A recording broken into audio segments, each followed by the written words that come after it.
Assalamualaikum warahmatullahi wabarakatuh. Kami dari kelompok 12 akan memaparkan produk kami yang bernama Kasur Nori. Adalah introduction. Daun singkong sering dianggap sebagai bahan pangan yang murah oleh masyarakat karena dapat diolah menjadi bahan alternatif dalam membuat produk. Terlebih lagi karena kandungan gizi yang tinggi serta memiliki banyak serat. Oleh karena itu, kami menginovasikan pemanfaatan daun singkong menjadi nori. Hal ini membuat nilai jual daun singkong memiliki value added dan berdaya saing yang tinggi. Yang kedua adalah problem. Masalah yang kami hadapi yaitu yang pertama ada sulitnya bahan baku di Purwokerto. Rumput laut sebagai bahan nori biasanya itu didatangkan di daerah pantai. Karena Purwokerto termasuk daerah pegunungan sehingga tidak punya akses langsung untuk ke bahan tersebut. Hal ini membuat nori berbahan rumput laut menjadi mahal dan terbatas. Yang kedua ada daun singkong sering dianggap sebagai makanan kelas bawah. Selama ini daun singkong hanya diolah menjadi lalapan, urap ataupun sayur sehingga nilai ekonominya itu sangat rendah, padahal nilai kandungan gizinya sangat baik, terutama untuk kesehatan tubuh, seperti meningkatkan imunitas dan kaya serat untuk pencernaan. Yang ketiga, kurangnya pilihan cemilan sehat dan lokal. Daun singkong kaya serat dan protein yang bagus untuk kesehatan itu kurang dimanfaatkan sebagai camilan modern. Yang ketiga ada solution. Kasleaf nori ini hadir sebagai solusi, diantaranya mengolah daun singkong menjadi nori. Untuk prosesnya yaitu dimulai dari pemilihan daun singkong yang segar, kemudian direbus untuk menghilangkan getah, selanjutnya itu dihaluskan, kemudian dicetak tipis, lalu dikeringkan hingga renyah. Yang kedua, variasi lokal, variasi rasa sesuai selera lokal. Kami hadirkan varian original, pedas, keju, supaya lebih menarik, terutama untuk kalangan anak muda. Yang ketiga, cemilan sehat, inovatif, dan lokal. Produk kami ini cocok untuk vegetarian, pecinta makanan sehat, atau siapa saja yang ingin mencoba sesuatu yang baru, terutama untuk kalangan anak muda yang ingin hidup gayanya lebih sehat. Lalu selanjutnya ada produk. Kasleaf Nori adalah produk inovasi nori yang biasanya kita ketahui bahwa nori berbahan dasar rumput laut, namun kali ini dibuat dengan daun singkong. Cita rasa khas daun singkong yang gurih dan aroma alami membuat kita tertarik untuk membuat inovasi nori daun singkong. Proses pembuatannya mengutamakan kualitas melalui tahapan pencucian, perebusan dan blanching, penghalusan, pencetakan, hingga pengeringan sehingga menghasilkan tekstur renyah dan menjadi pilihan menarik untuk cemilan sehari-hari. Selain kelezatannya, nori daun singkong juga kaya akan nutrisi, memberikan manfaat kesehatan seperti vitamin dan serat yang tinggi yang baik. Lalu selanjutnya ada traction.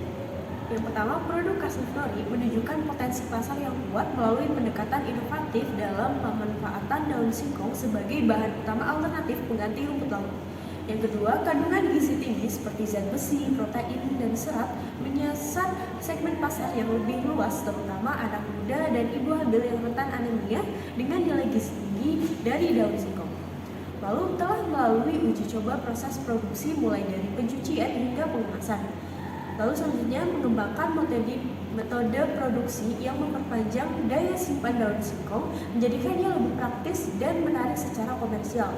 Lalu ketersediaan bahan baku lokal yang melimpah dan murah sehingga mendukung food sustainable dan local empowerment. Lalu memanfaatkan bahan lokal daun singkong menjadi Kasleaf Nori tidak akan berjalan dengan baik tanpa adanya sebuah tim. Tim dari Kasleaf Nori sendiri ini yaitu terdiri dari yang pertama Anissa Larasati sebagai penanggung jawab produksi, lalu yang kedua Dahyanti Munawwaroh sebagai manajer administrasi dan keuangan, lalu yang ketiga Dian Chandra sebagai manajer distribusi dan pemasaran. Kompetitor dari Kasleaf Nori adalah produk nori dengan berbahan dasar rumput laut yang dalam pembuatannya menggunakan teknologi canggih dan pemasarannya tersebar luas di pasar. Seperti yang pertama Jitsuki Nori dari Jepang, yang kedua Taokai Nori dari Thailand, yang ketiga Yakisushi Nori dari Tiongkok, dan yang terakhir itu Mamasuka dari Indonesia. Nah, nori daun singkong ini itu memiliki keunggulan antara lain yang pertama seratnya itu lebih terasa dan sedikit kasar, yang kedua memiliki tinggi serat, vitamin A dan C serta kalsium, yang ketiga sebagai antioksidan dan detoksifikasi, dan yang terakhir sebagai inovasi pangan lokal dan memiliki harga yang lebih murah daripada nori rumput laut. Kemudian ada finansial atau biaya. Yang pertama itu ada biaya operasional terdiri atas biaya tetap sejumlah Rp2.871.000, kemudian ada biaya variabel Rp752.000, sehingga total biaya itu berjumlah Rp3.623.000. Kemudian ada estimasi keuntungan Kasnif Nori selama 1 tahun dengan memproduksi 7.200 spesies yang meliputi estimasi pendapatan sebesar Rp72 juta, kemudian estimasi biaya produksi sebesar Rp43.475.976, sehingga didapatkan estimasi keuntungan sebesar Rp28.524.024. Aksi setelah pendanaan atau bisa disebut juga dengan investment and use funds. Bulan pertama sampai keempat itu kita akan mengadakan formulasi produk secara final, finalisasi kemasan, kemudian menyiapkan legalitas usaha, launching produk, serta mempersiapkan produksi dengan skala meningkat. Kemudian bulan kelima sampai bulan ke-8 kita akan menargetkan produksi dalam skala besar, merekrut tim baru, menambah variasi rasa, memperluas distribusi pasar, serta menambah sedikit alat produksi. Kemudian bulan terakhir yaitu bulan ke-9 sampai ke-12 yaitu kita akan endorsement food blogger atau health influencer, kemudian mengembangkan variasi produk nori daun singkong, melakukan ekspansi pasar, serta menyempurnakan alat produksi. Sekian pemaparan dari kelompok kami, kurang lebihnya mohon maaf. Akhir kata, wassalamualaikum warahmatullahi wabarakatuh.